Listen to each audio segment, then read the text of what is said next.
Welcome back to another episode of Freedom Blueprint Podcast. I'm your host, Justin Deese. And listen, before we jump into today's episode, I wanted to share something pretty cool that we're doing. You know, one of the biggest challenges I hear from owners across the country is in finding and developing great service managers.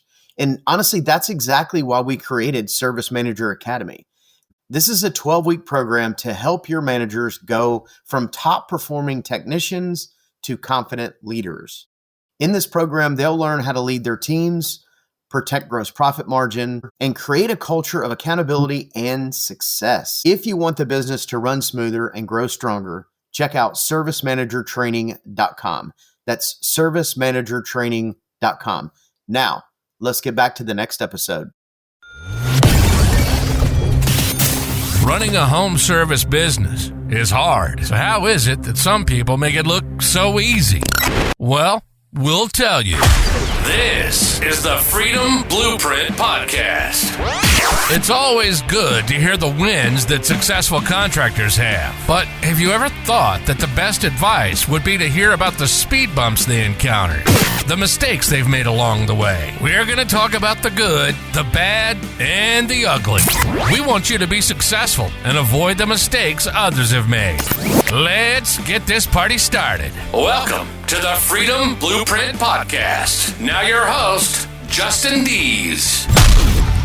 Welcome back to another episode of Freedom Blueprint Podcast. I am your host, Justin Deese, and today we are hanging out with Zack here in the studio. So if you're watching this on YouTube, you can see me and Zack getting to hang out here, and you brought the whole family to the farm. Whole family. He even brought a side-by-side with him just in case. I'm too big fitting that side-by-side. Well, very cool. So, Zack, appreciate you coming and hanging out, man. Oh, yeah, appreciate it. So, tell us a little bit about the business that you own right now. So, we own what's called Peazy Plumbing, Which is a great name. Local home service company. Fixing to open up another branch in Alabama while we're at in Andalusia. So, we service basically North Okaloosa, North Walton County, a little bit into Holmes County too.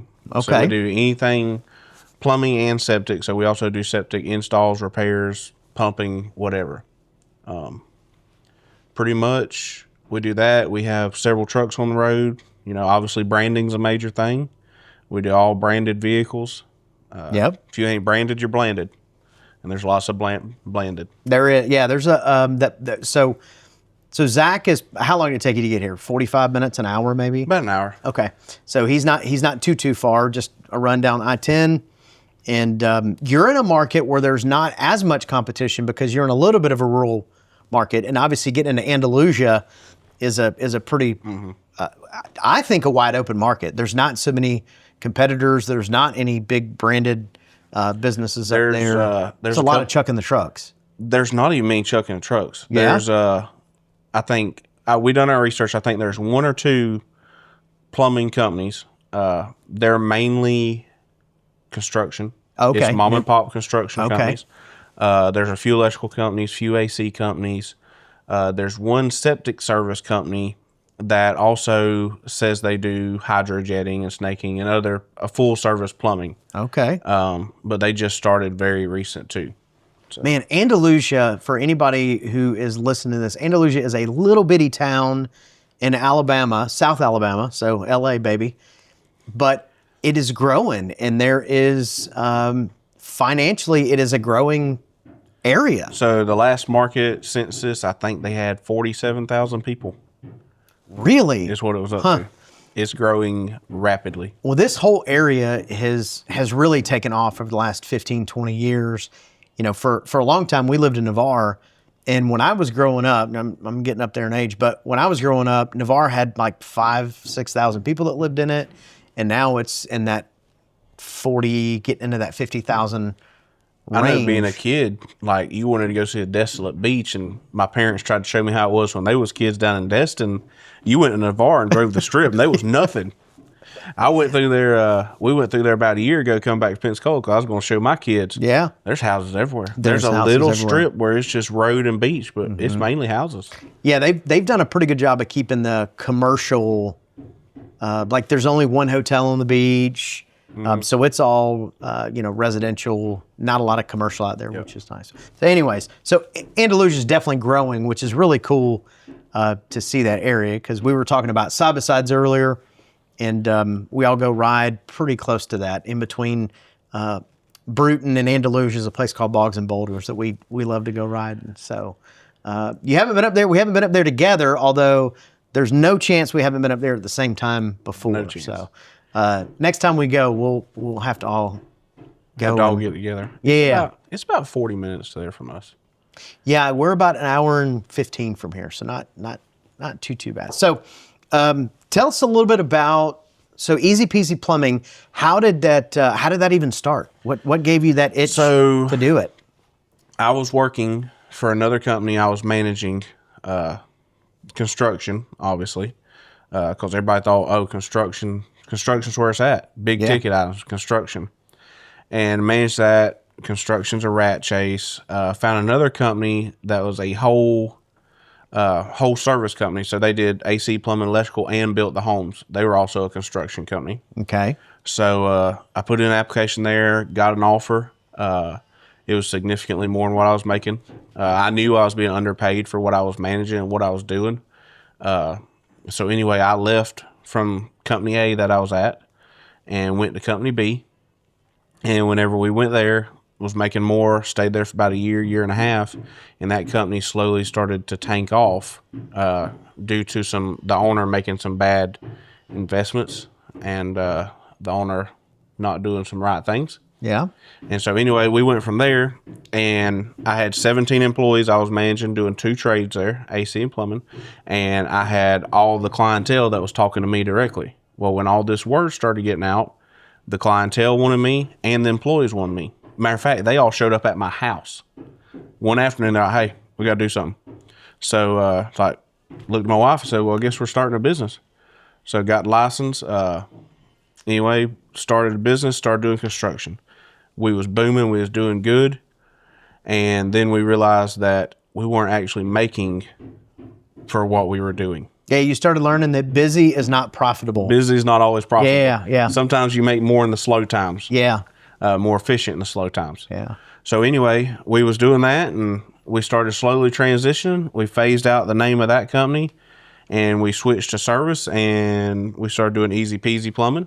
We fully branded. I come home one day, and my wife's a little bit more of the gung-ho. I'm more of the reserved. I got to look at all the numbers. Everything has to line up, make sense. I come home one day, and she said, hey, I just paid Kick Charge Creative. We're getting a whole brand. I said, you did what? Yeah, no problem. We paid for it. So I saw the bill, had a mild stroke, but by far that was the best move she's ever made for us. Yeah. And she came up with the name herself. We had a list of names, and at the last minute, the name was almost decided on. I think it was called Miracle Flow or something was going to be the name of it. I can't remember exactly. And Easy Peasy popped in her head, and at the last minute, we changed to Easy Peasy Plumbing. I think that's cool. So what's interesting is we all met at Jared's event here in Pensacola this year. Wahoo! Now the Wahoo, but the hoorah he had, and I was standing there talking to you and your wife, and it was interesting because you guys are almost reversed in roles as far as who's typically the more aggressive person. Usually it's the guy who's like gung-ho, let's go, let's not worry about the details. And that's your wife. She's like, let's just go and figure it out. And you're like, wait a minute, we got to make a calculated decision. I think that's really cool that you guys... And I think a little bit, because before I was managing construction and owned my own construction, because when we owned a construction company and was doing construction plumbing, my wife wasn't really in it. Yeah. She had a separate career she was chasing. And then when we started switching service, she's like, all right, I'm going to get in. Like, this is it. We're going to do this together. And at that point, I was not only being the visionary and the integrator, I had to pay the payroll, make sure the numbers worked, and make sure there's going to be enough in there to cover the account, because this contractor wasn't going to pay for 90 days. I wasn't going to see this check for another 30. I had one really, really good contractor that would pay me every week. And to be honest, that's what kept us afloat a lot of weeks. Yeah. Is because... for them to be able to buy more materials to keep going, I would have to keep paying these bills no matter if I got paid or not. Yep. So all I was doing is bankrolling. Yeah. Bankroll this, bankroll that. There was very little profit. Mm-hmm. And then, you know, you get into it and then you got all this overhead, labor and materials. You'd have 2 to 4 guys on a job. They'd be there for 2 weeks. I'm paying thousands upon thousands of dollars in payroll per Waiting on it to come back in. waiting on it. And then your bank account would drop way down and you'd be borderline heart attack. And then it'd come back up. And then you'd be like, all right, we're good. And then, but in the meantime, you just had to pay everything off. The guys still had to get paid. And for them to keep working, I had to keep material bills paid. And it's just a rat chase. So it's awesome that you made that shift from that new construction over to service. Now, most companies that I talk to, when they make that shift, it's very difficult for them to keep any employees from the residential. Was that the same experience you guys had? Yes. So we had 17 when I started making the shift. When I announced the shift, I had 2. Yeah. 2 that stayed. We finished out. I had a few contracts left that was already mid. We had to finish out. I wouldn't take on anything else. Them 2 stayed and helped me finish. They're dang good guys. I would do anything for them to this day. One of them started having some health problems and he found a job that had really good benefits for him to get his health care. At that time, we couldn't do benefits because it wasn't in it for a construction company. Construction don't get benefits. And the other guy stayed with me all the way through service, switched with service, started doing service, was running service calls out of his truck, never ran service before. We was learning all this at the same time, basically, how to do service. And he just left about a month or 2 ago. And he'd been with us the whole time. And so far, we've been in service for a little over a year, full branded service. Okay. And we went from 2 to basically 0. And we have 3 service trucks on the road and a septic truck on the road installing septic tanks at this time too. Okay. Yeah, it's interesting because, you know, a lot of people when they think about, you know, plumbing as a trade, and this applies to even the HVAC side and the electrical side too, they're like, well, plumbing's plumbing, what difference does it make? Well, it's a complete different thing when you're doing new construction. And I think about this, and obviously you being from this area, you see this too.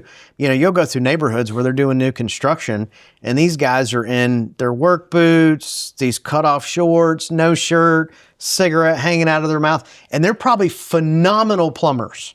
Most of the ones that are... But not customer-facing plumbers. No, I had some like that. And matter of fact, one of the best plumbers I ever had, and even the other companies around would try to get him from him when we was doing construction. Hair down to his back, rock band type beard all the way down here. Some days he'd show up in cut off blue jeans. You just never knew. Rocking the jorts. If he even had a shirt on that day, we was lucky. Yeah. But phenomenal plumber. Yeah. Very hard worker. Very humble, very polite. But it's a whole different caliber of people you deal with in service versus construction. I mean, it is such a different skill set, right? So there's plumbing of the new construction, and same with commercial too, right? There's a lot of plumbing guys that do commercial work that are fantastic plumbers. They're great at what they do, but in a commercial setting, you're typically not customer facing. And really the residential service side, that's the trick to it, is you've got to be good at a lot of different facets. The most important one being communicating with the customer and able to, you know, present different options to solve their problems. And that's one thing we value on is sticking to traditionally sticking to residential service plumbing. There's people's like, oh, it's just plumbing. You're a plumber. Just go do it all. Right. It's a whole different plumber doing industrial versus commercial versus service. Residential service versus construction. It's not even the same people. It's not. It's not even the same trade hardly. Yeah. And people don't understand that. We went through that phase where as we were growing, bringing people in from new construction, because obviously being in this area, there's a lot of new construction, even that's going on now in our area. So a lot of times it's easy to get those guys in, but it is very, very difficult to get them to transition. Again, it's just a different skill set. So yeah, it's a different skill set, different mindset. It is definitely a different mindset. It's a mindset thing that you can teach skills. You can't teach character. It's nearly impossible to teach character. So what does the future hold for Easy Peasy? So the future holds very soon, within the next few months, 2 locations. Yeah, that's exciting. Very exciting. Second location. It holds lots of more growth over the next year. It holds lots more opportunities for the guys we currently have employed with us to be advanced into higher positions. Yeah. Like many of them won't. Nobody wants to have a dead-end job. Right. And there's a lot coming down the drain for Easy Peasy too. There's a few things we can't exactly announce just yet that's coming down. Yeah. But I do like that coming down the drain thing. I like that. That was a good tie-in. Good tie-in for a plumber. There's a few things that's going to be special whenever we announce them. They'll be very cool, really cool. Awesome. And there's just a couple of tricks in the hat you like to keep. Well, I don't want to expose any of the secrets, but I know you guys. I know some of the guys on your team. You guys have a great team. Your brand is really cool looking.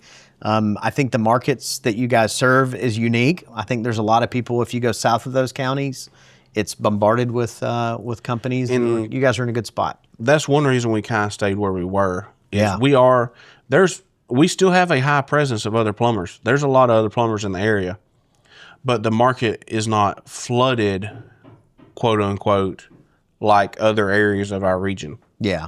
Yeah, for sure. There's plenty of options for people to choose from, and we believe there's a customer for us and there's a customer for them.